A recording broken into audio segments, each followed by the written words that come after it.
Shalom, selamat pagi untuk kita semua. Sangat bersyukur di pagi hari ini kita boleh kembali datang bersama-sama untuk merenungkan kebenaran firman Tuhan. Sebelum kita masuk lebih jauh, mari kita tenangkan diri kita ambil saat teduh. Saat teduh dimulai.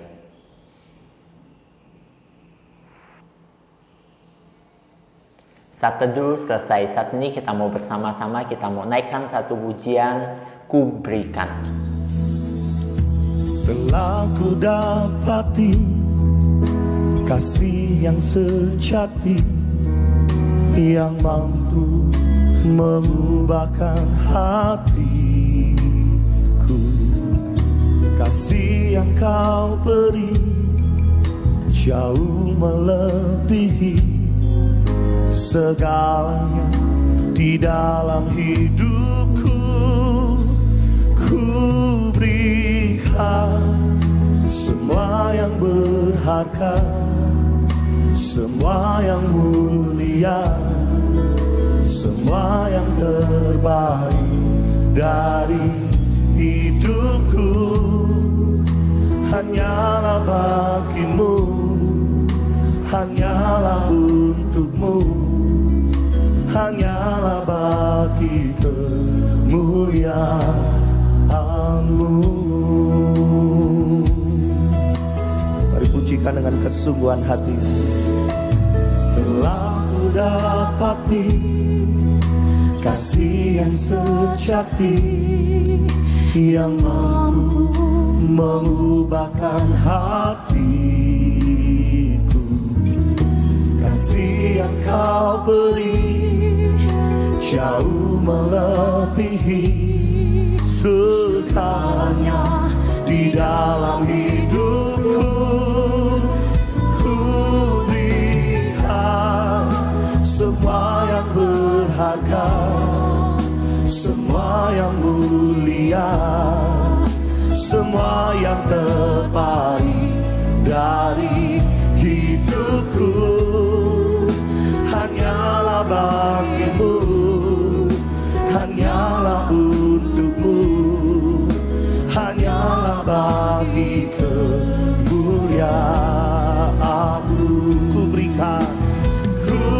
berikan semua yang berharga, semua yang mulia, semua yang terbaik dari hidupku. Hanyalah bagimu, hanyalah untukmu, hanyalah bagi kemuliaan-Mu. Ku berikan semua yang berharga, semua yang mulia, semua yang terbaik dari hidupku. Hanyalah bagimu, hanyalah untukmu, hanyalah bagi kemuliaan-Mu. Mari kita berdoa. Tuhan, kami bersyukur pada hari ini kami boleh bersama-sama kembali datang untuk merenungkan kebenaran firman-Mu.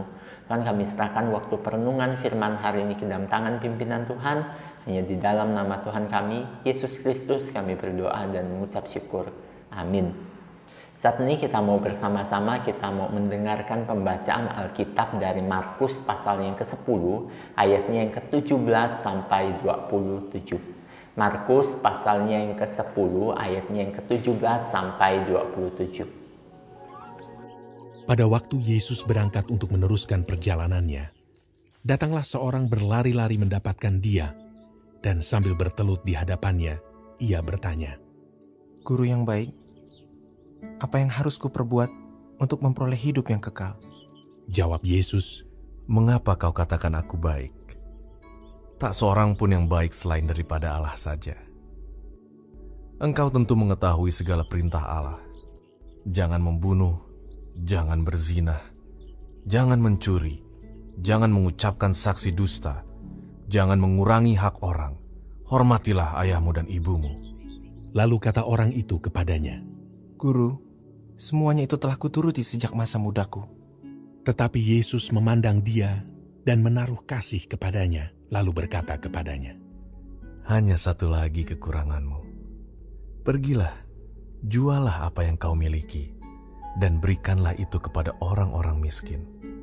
Maka engkau akan beroleh harta di sorga. Kemudian datanglah kemari, dan ikutlah aku. Mendengar perkataan itu, ia menjadi kecewa, lalu pergi dengan sedih, sebab banyak hartanya. Lalu Yesus memandang murid-muridnya di sekelilingnya dan berkata kepada mereka, Alangkah sukarnya orang yang beruang masuk ke dalam kerajaan Allah. Murid-muridnya tercengang mendengar perkataannya itu.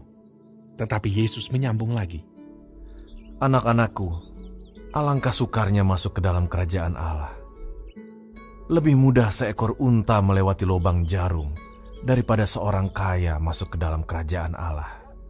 Mereka makin gempar dan berkata seorang kepada yang lain. Jika demikian, siapakah yang dapat diselamatkan?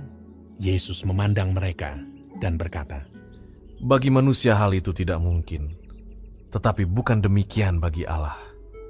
Sebab segala sesuatu adalah mungkin bagi Allah. Berbahagialah mereka yang membaca, merenungkan, terlebih lagi melakukan firman Tuhan di dalam hidup mereka.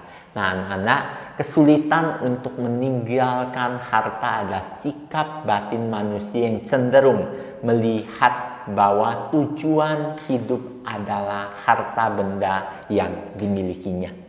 Kita bisa yakin bahwa Tuhan Yesus pasti tidak marah jika kita memiliki banyak harta. Namun, jika kita terlalu mencintai harta itu dan bersandar penuh kepada harta itu yang menjadi masalah. Nah, dalam bagian firman Tuhan yang kita baca tadi, kita diperlihatkan bahwa ada satu anak muda yang sangat kaya raya datang kepada Tuhan Yesus, ingin mencari hidup yang kekal. Namun, dia belum benar-benar serius ingin dengan itu. Dia belum benar-benar serius ingin memiliki hidup kekal itu. Kenapa Bapak bilang seperti itu? Karena ketika Tuhan Yesus menantang dia untuk menjual hartanya dan mengikut Kristus secara penuh, dia tidak berani. Kenapa? Karena hartanya terlalu banyak. Karena dia lebih mencintai hartanya daripada memperoleh hidup kekal itu. Nah, kita lihat di sini dia bersandar penuh bukan kepada hal lain. Dia bersandar penuh kepada apa yang dimilikinya, yaitu hartanya. Nah, apa yang dapat kita pelajari dari bagian ini? Bagian ini bukan berbicara bahwa orang miskin lebih mudah masuk ke kerajaan surga atau orang kaya sulit masuk ke kerajaan surga. Maksudnya bukan seperti itu, tapi maksudnya adalah bagaimana kita sebagai seseorang yang punya uang atau tidak punya uang, punya harta atau tidak punya harta, kita tidak tergantung pada itu. Mungkin kita punya harta yang banyak, tapi kita tidak sandarkan hidup kita kepada harta itu saja, tapi kita bersandar kepada Tuhan. Nah, jika kita termasuk orang yang tidak punya, kita tetap bersyukur dan bersandar kepada Tuhan. Jadi punya uang atau tidak punya uang, kaya atau miskin tidak jadi masalah. Selama sandaran hidup kita tetap kepada Tuhan. Dan itu yang Tuhan kehendaki, yaitu kita bersandar penuh kepada Dia. Kecenderungan dari seseorang yang memiliki sesuatu, dia akan bersandar kepada apa yang dia miliki. Padahal itu sesuatu yang tidak benar. Termasuk orang yang pintar, orang yang pandai melakukan banyak hal, dia akan menyandarkan hidupnya kepada dirinya itu. Padahal dirinya itu tidak dapat menjadi sandaran karena manusia terbatas.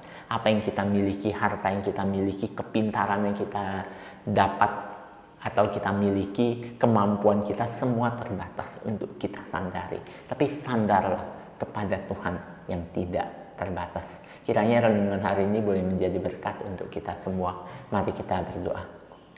Tuhan, kami bersyukur untuk renungan-Mu hari ini mengajarkan kami untuk terus bersandar kepada-Mu Tuhan. Tuhan, kami tahu kami terbatas, kami perlu pertolongan-Mu. Bantu kami agar kami boleh menyandarkan hidup kami sepenuhnya kepada-Mu Tuhan. Hanya di dalam nama Tuhan kami, Yesus Kristus, kami berdoa dan mengucap syukur. Amin. Oke, devosi kita pagi ini selesai. Kiranya Tuhan memberkati kita semua dan kita boleh menjadi orang-orang yang bersandar penuh kepada Tuhan. Tuhan Yesus memberkati kita semua. Soli Deo Gloria.